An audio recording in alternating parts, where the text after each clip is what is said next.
하나님은 시대마다 하나님의 일을 위해 사람을 부르시고 사용하셨습니다.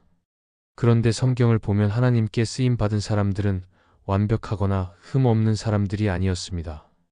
오히려 연약하고 부족했지만 하나님의 손에 붙들릴 때 놀라운 일을 이루었습니다. 그렇다면 하나님께서 사용하시는 사람들에게는 어떤 공통점이 있을까요? 오늘은 그 특징들을 살펴보며 우리도 하나님의 손에 쓰임 받는 사람이 되기를 소망합니다. 첫째, 하나님께서 사용하시는 사람은 자신의 한계를 인정합니다. 사람은 누구나 강해 보이고 싶어하고 스스로 무엇이든 할 수 있다고 말하고 싶어 합니다. 그러나 실제로는 연약하고 부족합니다. 하나님께 쓰임 받은 사람들은 스스로 완전한 사람들이 아니었습니다. 오히려 자신의 부족함을 인정하고 하나님 없이는 아무것도 할 수 없음을 고백했던 사람들이었습니다. 그들의 한계는 하나님의 능력이 드러나는 자리가 되었고 그들의 약함은 하나님의 은혜가 채워지는 통로가 되었습니다. 그러므로 하나님께서 사용하시는 사람은 자신의 한계를 인정하는 사람입니다. 성경을 보면 이런 모습이 자주 등장합니다. 모세는 하나님께 부름을 받았을 때 자신이 말을 잘하지 못한다고 변명했습니다. 그는 리더로서 필요한 능력이 부족하다고 생각했지만 하나님은 그런 모세를 들어 사용하셨습니다. 오히려 그의 말하기의 한계는 하나님의 능력이 드러나는 기회가 되었고 모세는 역사상 가장 위대한 지도자로 세워졌습니다. 기드온 역시 마찬가지였습니다. 그는 자신이 가장 작은 지파, 가장 작은 집안 출신이라며 하나님의 부르심을 감당할 수 없다고 했습니다. 그러나 하나님은 그런 겸손한 기드온을 들어 미디안 군대를 무너뜨리는 용사로 사용하셨습니다. 이처럼 자신의 부족함을 인정할 때 하나님은 오히려 그 사람을 높이시고 강하게 세우십니다. 사도 바울의 고백도 동일합니다. 그는 자신의 약함을 숨기지 않았습니다. 몸의 가시가 자신을 괴롭혔지만 그는 그 약함이 오히려 하나님의 은혜를 더 깊이 경험하게 했다고 고백했습니다. 바울은 내가 약할 그때의 강함이라는 진리를 깨달았습니다. 바로 이 고백이 하나님께 쓰임받는 사람의 마음입니다. 자신은 약하지만 하나님의 능력이 강하다는 사실을 인정할 때 하나님은 그 사람을 도구로 사용하십니다. 우리의 삶에서도 한계를 인정하는 태도는 매우 중요합니다. 우리는 자주 자신이 모든 것을 통제할 수 있다고 생각하지만 작은 문제 하나에도 쉽게 무너지고 낙심할 때가 많습니다. 그때 하나님 앞에 나아가 자신의 한계를 고백하는 것이 필요합니다. 나의 지혜로는 감당할 수 없음을, 나의 힘으로는 이길 수 없음을 인정할 때 하나님은 그 고백을 기쁘게 받으시고 새로운 힘을 주십니다. 한계를 인정하는 것은 패배가 아니라 하나님의 능력을 경험하는 출발점입니다. 한계를 인정하는 사람은 겸손합니다. 하나님께 영광을 돌리고 사람에게 의지하기보다 하나님께 의지합니다. 교만한 사람은 하나님께 쓰임 받을 수 없습니다. 자신의 힘으로 충분하다고 생각하는 사람은 하나님의 능력을 구하지 않기 때문입니다. 그러나 한계를 인정하는 사람은 늘 하나님께 엎드리고 모든 것을 맡기며 하나님의 도우심을 구합니다. 그 겸손이 하나님이 찾으시는 마음이며 그 겸손 속에서 하나님의 역사가 시작됩니다. 결국 하나님께 쓰임받는 사람은 자신이 강하기 때문에 쓰임받는 것이 아닙니다. 오히려 자신의 한계를 인정하고 그 자리를 하나님께 내어드리기 때문에 쓰임받는 것입니다. 하나님은 완벽한 사람을 찾으시는 것이 아니라 부족함을 인정하고 하나님의 능력을 의지하는 사람을 찾으십니다. 그러므로 우리는 나의 약함을 부끄러워하기보다 그것을 하나님 앞에 내려놓아야 합니다. 그때 하나님은 우리의 한계를 넘어서는 일을 이루시고 우리를 그분의 귀한 도구로 사용하실 것입니다. 첫째, 하나님께서 사용하시는 사람은 자신의 한계를 인정합니다. 사람은 누구나 강해 보이고 싶어하고 스스로 무엇이든 할 수 있다고 말하고 싶어 합니다. 그러나 실제로는 연약하고 부족합니다. 하나님께 쓰임받은 사람들은 스스로 완전한 사람들이 아니었습니다. 오히려 자신의 부족함을 인정하고 하나님 없이는 아무것도 할 수 없음을 고백했던 사람들이었습니다. 그들의 한계는 하나님의 능력이 드러나는 자리가 되었고 그들의 약함은 하나님의 은혜가 채워지는 통로가 되었습니다. 그러므로 하나님께서 사용하시는 사람은 자신의 한계를 인정하는 사람입니다. 성경을 보면 이런 모습이 자주 등장합니다. 모세는 하나님께 부름을 받았을 때 자신이 말을 잘하지 못한다고 변명했습니다. 그는 리더로서 필요한 능력이 부족하다고 생각했지만 하나님은 그런 모세를 들어 사용하셨습니다. 오히려 그의 말하기의 한계는 하나님의 능력이 드러나는 기회가 되었고, 모세는 역사상 가장 위대한 지도자로 세워졌습니다. 기드온 역시 마찬가지였습니다. 그는 자신이 가장 작은 지파, 가장 작은 집안 출신이라며 하나님의 부르심을 감당할 수 없다고 했습니다. 그러나 하나님은 그런 겸손한 기드온을 들어 미디안 군대를 무너뜨리는 용사로 사용하셨습니다. 이처럼 자신의 부족함을 인정할 때 하나님은 오히려 그 사람을 높이시고 강하게 세우십니다. 사도 바울의 고백도 동일합니다. 그는 자신의 약함을 숨기지 않았습니다. 몸의 가시가 자신을 괴롭혔지만 그는 그 약함이 오히려 하나님의 은혜를 더 깊이 경험하게 했다고 고백했습니다. 바울은 내가 약할 그때의 강함이라는 진리를 깨달았습니다. 바로 이 고백이 하나님께 쓰임받는 사람의 마음입니다. 자신은 약하지만 하나님의 능력이 강하다는 사실을 인정할 때 하나님은 그 사람을 도구로 사용하십니다. 우리의 삶에서도 한계를 인정하는 태도는 매우 중요합니다. 우리는 자주 자신이 모든 것을 통제할 수 있다고 생각하지만 작은 문제 하나에도 쉽게 무너지고 낙심할 때가 많습니다. 그때 하나님 앞에 나아가 자신의 한계를 고백하는 것이 필요합니다. 나의 지혜로는 감당할 수 없음을, 나의 힘으로는 이길 수 없음을 인정할 때 하나님은 그 고백을 기쁘게 받으시고 새로운 힘을 주십니다. 한계를 인정하는 것은 패배가 아니라 하나님의 능력을 경험하는 출발점입니다. 한계를 인정하는 사람은 겸손합니다. 하나님께 영광을 돌리고 사람에게 의지하기보다 하나님께 의지합니다. 교만한 사람은 하나님께 쓰임받을 수 없습니다. 자신의 힘으로 충분하다고 생각하는 사람은 하나님의 능력을 구하지 않기 때문입니다. 그러나 한계를 인정하는 사람은 늘 하나님께 엎드리고 모든 것을 맡기며 하나님의 도우심을 구합니다. 그 겸손이 하나님이 찾으시는 마음이며 그 겸손 속에서 하나님의 역사가 시작됩니다. 결국 하나님께 쓰임받는 사람은 자신이 강하기 때문에 쓰임받는 것이 아닙니다. 오히려 자신의 한계를 인정하고 그 자리를 하나님께 내어드리기 때문에 쓰임받는 것입니다. 하나님은 완벽한 사람을 찾으시는 것이 아니라 부족함을 인정하고 하나님의 능력을 의지하는 사람을 찾으십니다. 그러므로 우리는 나의 약함을 부끄러워하기보다 그것을 하나님 앞에 내려놓아야 합니다. 그때 하나님은 우리의 한계를 넘어서는 일을 이루시고 우리를 그분의 귀한 도구로 사용하실 것입니다. 둘째, 하나님께서 사용하시는 사람은 침묵 속에서도 하나님께 귀 기울입니다. 우리는 보통 하나님께 쓰임받는 사람이라고 하면 큰 능력을 발휘하거나 많은 말을 하는 사람을 떠올립니다. 그러나 성경을 보면 하나님이 사용하신 사람들은 화려한 언변보다 오히려 하나님의 말씀에 귀 기울였던 사람들이었습니다. 하나님의 도우심과 인도하심은 언제나 요란한 소리 속에서 들리는 것이 아니라 조용한 침묵 속에서 더욱 선명하게 다가옵니다. 하나님께서 사용하시는 사람은 바쁘고 시끄러운 세상 한가운데에서도 멈추어 서서 하나님의 음성을 들으려는 태도를 가진 사람입니다. 이 침묵의 시간은 사람의 힘이 아니라 하나님의 뜻에 자신을 맞추는 과정이며 그 과정을 통해 하나님은 사람을 준비시키십니다. 엘리야의 이야기를 보면 이 진리가 잘 드러납니다. 그는 갈멜산에서 큰 승리를 경험했지만 이세벨의 위협을 피하여 광야로 도망쳤습니다.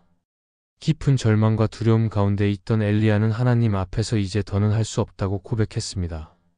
그때 하나님께서 그에게 나타나실 때 강한 바람이나 지진, 불 가운데 계신 것이 아니었습니다. 성경은 하나님이 세미한 소리 가운데 임하셨다고 기록합니다. 엘리야가 그 작은 음성에 귀 기울였을 때 다시 사명을 얻고 일어날 수 있었습니다. 하나님의 음성은 큰 소리보다 침묵 속에서 들리는 경우가 많습니다.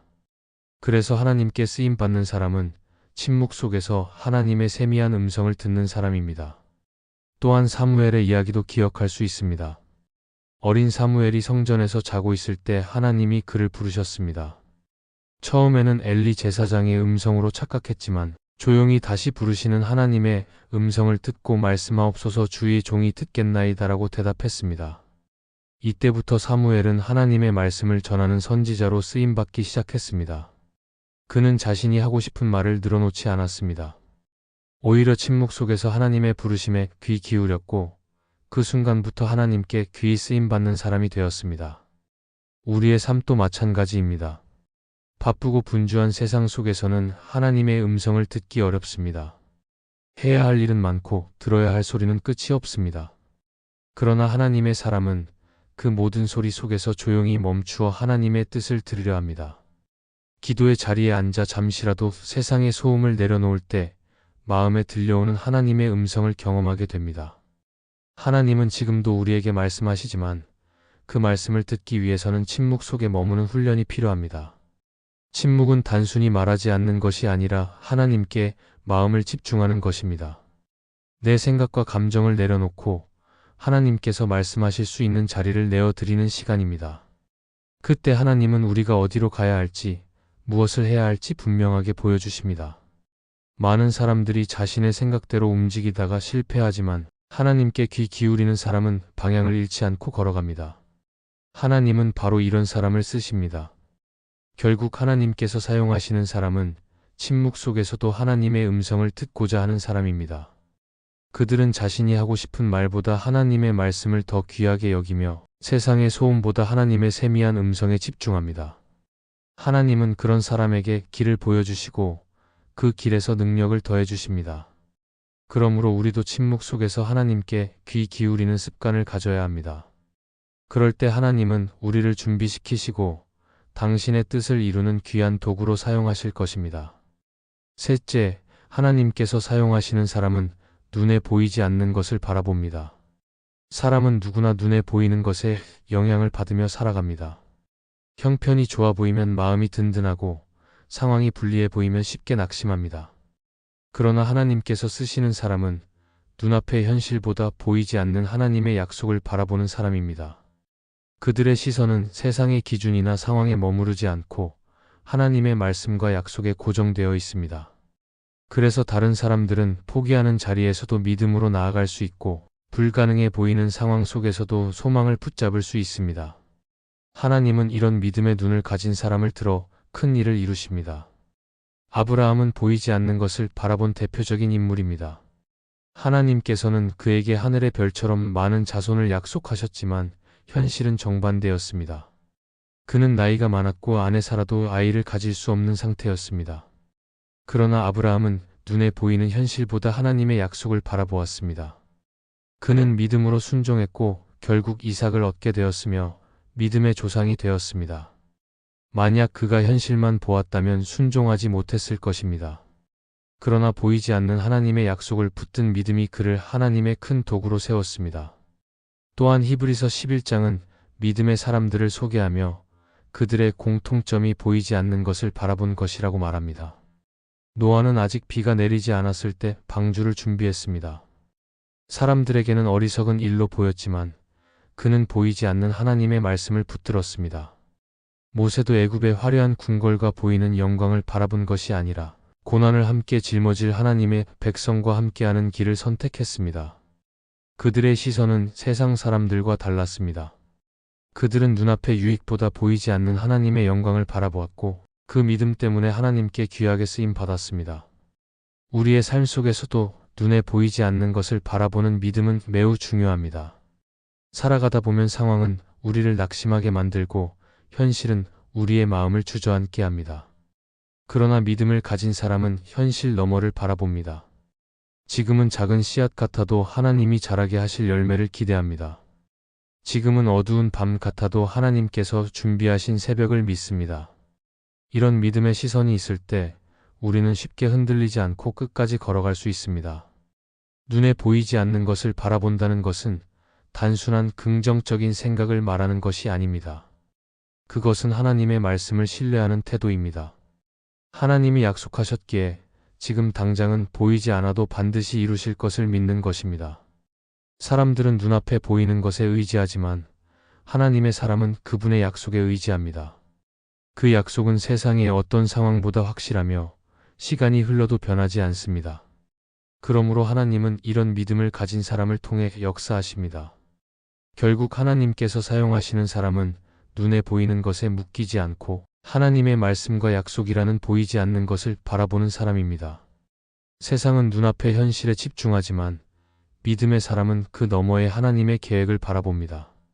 그들의 시선은 상황을 넘어 하나님의 영원한 뜻에 닿아 있습니다. 이런 사람을 하나님은 기쁘게 사용하시며 그들을 통해 놀라운 일을 이루십니다. 그러므로 우리도 믿음의 눈을 들어 현실에 머무르지 말고 하나님의 약속을 바라보아야 합니다.